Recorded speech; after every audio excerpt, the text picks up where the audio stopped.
নমস্কার সকলকে, আমি সুপ্রিম এবং আমি আপনাদের সবাইকে স্বাগত করছি ডক্টর মালিক নিট ইউজি কাউন্সিলিং চ্যানেলে।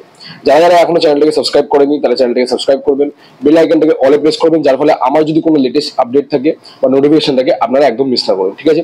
সো আজকে আমরা এই ভিডিওতে রাউন্ড 2 এর ব্যাপারে ডিসকাস করব, ঠিক আছে? কোন রাউন্ডে কি হবে, কখন কোন ডেটে কি হবে ওটার ব্যাপারে ডিসকাস করবো, ঠিক আছে? চয়েস ফিলিং কবে থেকে হবে এবং যারা যারা এখনো রেজিস্ট্রেশন করেননি তাদেরকে আমি রিকোয়েস্ট করবো আপনারা রেজিস্ট্রেশন করে নিন, ঠিক আছে? আর যারা যারা অলরেডি রেজিস্টার হয়েছিলেন তাদের জন্য অনেক কিছু ডাউট আছে, আমি ওটাও ক্লিয়ার করবো। যেমন নাম্বার 1 ডাউট কি, অনেকে জিজ্ঞেস করছিল যে আবার ভেরিফিকেশন হবে কিনা। সো এইসব আপনাদেরকে কিছু করতে হবে না, আপনাদেরকে রেজিস্ট্রেশনও করতে হবে না, আপনাদেরকে ডাইরেক্ট চয়েস ফিলিং করতে হবে, ঠিক আছে? সো আমি একবার শিডিউলটা দেখে দিচ্ছি। তার আগে আমি বলে দিই, যারা যারা উইদাউট ব্যাংক গ্যারান্টি অ্যাডমিশন নিতে চাইছেন, যারা যারা উইদাউট ব্যাংক গ্যারান্টি অ্যাডমিশন নিতে চাইছেন, ঠিক আছে, তারা কিন্তু আমাকে 8240285522 এই নাম্বারে যোগাযোগ করবেন, ঠিক আছে? কারণ কি এই বছরে কিন্তু ব্যাংক গ্যারান্টি নিয়ে অনেকজন পারছেন অ্যাডমিশন নিতে, তো তাদের জন্য আমরা স্পেশাল একটা বলছি, যারা যারা উইদাউট ব্যাংক গ্যারান্টি আমাদের কাছ থেকে হেল্প চাইছেন তারা কিন্তু ডেফিনেটলি আমাদেরকে যোগাযোগ করবেন। কি কি প্রসিডিউর আছে ওটা কিন্তু আমি আপনাদেরকে শেয়ার করে দেবো, ঠিক আছে? আচ্ছা, এটা হয়ে গেল। এবার আমি আপনাদের সাথে একবার শিডিউলটা ডিসকাস করি, তারপরে রাউন্ড 2 এর কাট অফ কি যেতে পারে ওটার ব্যাপারে আমি কথা বলবো। আচ্ছা, তো এই হচ্ছে আমাদের শিডিউল। যেমন কি আপনারা দেখতে পাচ্ছেন, অনলাইন রেজিস্ট্রেশন বাই ক্যান্ডিডেট, ঠিক আছে? অনলাইন রেজিস্ট্রেশন আপনাদের 11 তারিখ থেকে 13 তারিখ অব্দি চলবে, মিডনাইট অব্দি। আচ্ছা, আর আপনার পেমেন্টটা হবে হচ্ছে 11 থেকে আপনাদের 13 তারিখ সেম।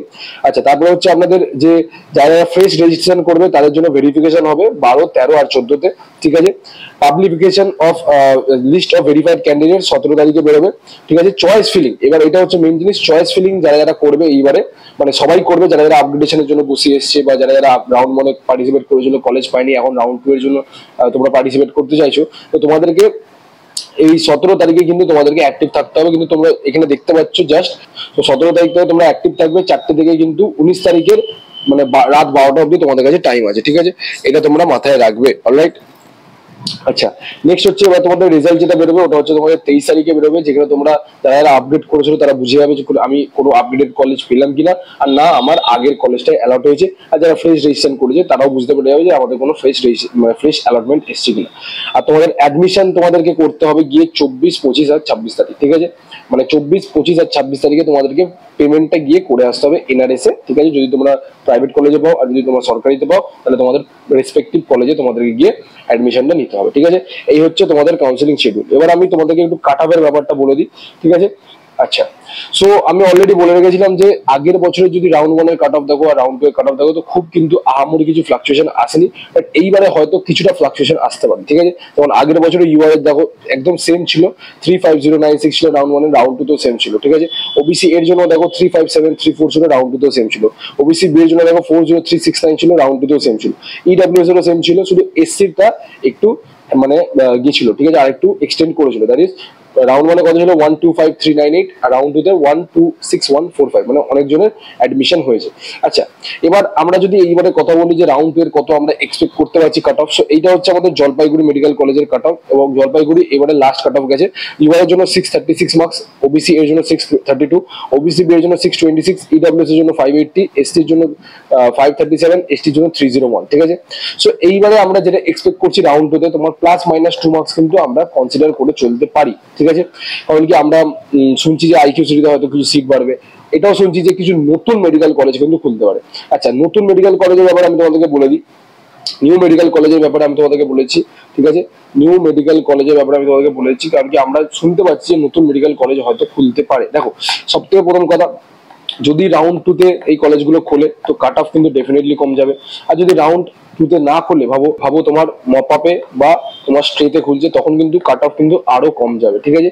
তখন কিন্তু কাট অফ আরো কম যাবে। আমি আরেকটা কথা বলে দিই, যদি কোনো মেডিকেল কলেজ, যদি কোনো নতুন মেডিকেল কলেজ স্ট্রে রাউন্ডে খোলে তাহলে কিন্তু যারা অলরেডি অ্যালটেড হয়ে গেছে তারা কিন্তু আর পার্টিসিপেট করতে পারবে না, তখন কিন্তু ফ্রেশ অ্যালটমেন্ট হবে, তখন কিন্তু ফ্রেশ রেজিস্ট্রেশন এবং ফ্রেশ অ্যালটমেন্ট হবে। তো যারা যারা একদম ভাবো কম মার্কস আছে তাদেরও কিন্তু অ্যালট হয়ে যেতে পারে, ঠিক আছে? যদি নতুন মেডিকেল কলেজ খোলে তো, ঠিক আছে? এবার আমি তোমাদেরকে বলি কোন কোন কলেজগুলো খুলতে পারে। দেখো, আমি সবার আগে বলেছিলাম যে 4টে মেডিকেল কলেজ খুলবে এবং সেকেন্ডের মধ্যে কিন্তু অলরেডি একটা খুলে গেছে। এবার আমাদের যেটা আমরা শুনতে পাচ্ছি যে ইস্ট ওয়েস্ট কিন্তু খুলতে পারে, ঠিক আছে? ইস্ট ওয়েস্ট মেডিকেল কলেজ কিন্তু খুলতে পারে। নেক্সট হচ্ছে পিকেজিটা কিন্তু খুলতে পারে, ঠিক আছে? 3 নম্বর হচ্ছে তোমাদের জাকির হোসেন, ঠিক আছে? এই কলেজগুলো কিন্তু খুলতে পারে। আর হচ্ছে তোমার মালদিকিনি, ঠিক আছে? MR institute of medical science, ঠিক আছে? এই 4টে কলেজ কিন্তু খুলতে পারে।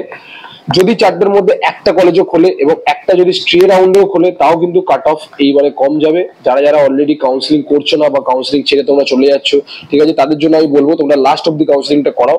কারণ কি যদি একটা কলেজও খুলে যায় তখন কিন্তু একটা কলেজ মানেও তোমার 50টা সিট, ঠিক আছে।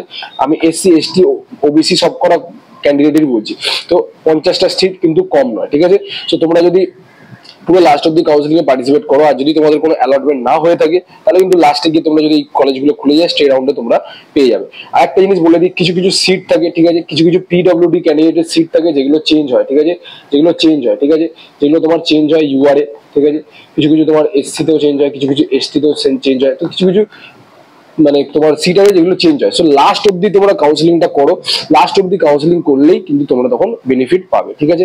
আর যদি তোমাদেরকে কোনো মানে তোমাদের কোয়ারিজ থাকে বা আমার কাছ থেকে তোমরা কাউন্সিলিং গাইডেন্স চাইছো বা আমার কাছ থেকে হেল্প চাইছো রিগার্ডিং ব্যাংক গ্যারেন্টি, তখন কিন্তু আমাদেরকে এই নাম্বারটা, দ্যাট ইজ 8240285522, এই নাম্বারটায় কন্ট্যাক্ট করবে আর আমাদের সাথে যোগাযোগ করবে, ঠিক আছে। ব্যাস আজকের ভিডিওতে এতটাই। যদি কোনো ডাউট থাকে আমাকে কমেন্ট সেকশনে কমেন্ট করবে, যদি কিছু পার্সোনালি জিজ্ঞেস করা থাকে কল করে নেবে, হোয়াটসঅ্যাপ করে নেবে, আর চ্যানেলটাকে সাবস্ক্রাইব করে নেবে, কারণ কি যা যা লেটেস্ট আপডেট আসতে থাকবে আমি এই চ্যানেলে আমি তোমাদেরকে প্রোভাইড করে দেবো, ঠিক আছে। ব্যাস ভিডিওতে এতটাই, দেখা হচ্ছে তোমার সাথে নেক্সট ভিডিওতে, তখন খেয়াল রাখবে, টেক কেয়ার, জয় হিন্দ, জয় ভারত।